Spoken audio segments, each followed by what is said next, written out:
travers le monde, comme chaque vendredi matin, Jean-Baptiste Noé, bonjour. Bonjour. L'offensive terrestre s'intensifie à Gaza, même s'il y aura des pauses de 4 heures, là, ce qu'a annoncé Israël pour évacuer les populations. Beaucoup de pays demandent un cessez-le-feu. Israël refuse ce cessez-le-feu afin de ne pas laisser d'air, entre guillemets, au Hamas, une stratégie qui est assumée par l'armée, Tsahal, afin d'éradiquer le Hamas. Exactement, ça correspond à la stratégie israélienne qui est assez vieille comme le monde. Il s'agit de mettre en place un siège, d'étouffer le Hamas autour de son QG qui est situé sous l'hôpital principal de Gaza.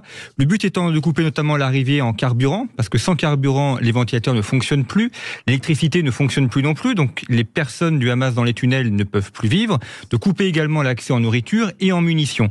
Donc on comprend évidemment que Netanyahou s'oppose à un cessez-le-feu parce que pour eux, le cessez-le-feu, ça signifierait que le Hamas puisse retrouver des moyens d'être ravitaillés, ce qu'ils ne veulent pas évidemment, même s'ils viennent d'accepter un cessez-le-feu temporaire de 4 heures tous les jours. Oui, c'est ça, cette pause. Dans ces conditions aussi, combien de temps peut tenir le Hamas ? Alors ça, c'est toute la question, effectivement, des réserves que le Hamas a pu effectuer avant le 7 octobre, de ce qu'il arrive à récupérer aussi depuis.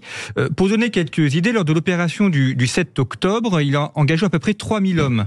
Sur ces 3000 hommes, il y en a la moitié, 1500, qui ont été tués par les forces de sécurité israéliennes, notamment dans les kibbutz. Donc une grosse perte humaine pour les soldats du Hamas. Il y a eu aussi plusieurs chefs tués par les bombardements de l'armée israélienne. On ne connaît pas le nombre de morts complet du Hamas, ni le nombre de soldats dont il dispose, mais c'est un sujet évidemment.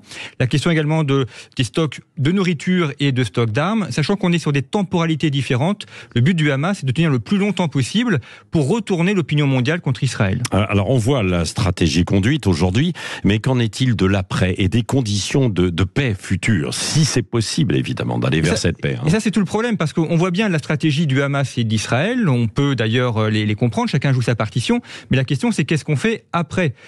Si Netanyahou et Israël arrivent à vaincre le Hamas, ils ont annoncé qu'ils allaient occuper temporairement la bande de Gaza pour assurer la sécurité de la population. On sait bien que souvent, le temporaire peut durer assez longtemps.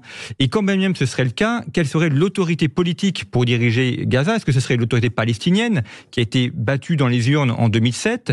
Et comment est-ce qu'après on reconstruit la bande de Gaza ? Comment on réconcilie aussi des populations qui ont été à un point de non-retour, des populations de Gaza qui subissent des bombardements depuis un mois. On voit bien que si tout le monde est opposé à la brutalité de la guerre et à la spirale de la violence, on a beaucoup de mal à trouver les conditions pour établir une paix. Merci beaucoup, Jean-Baptiste Noé.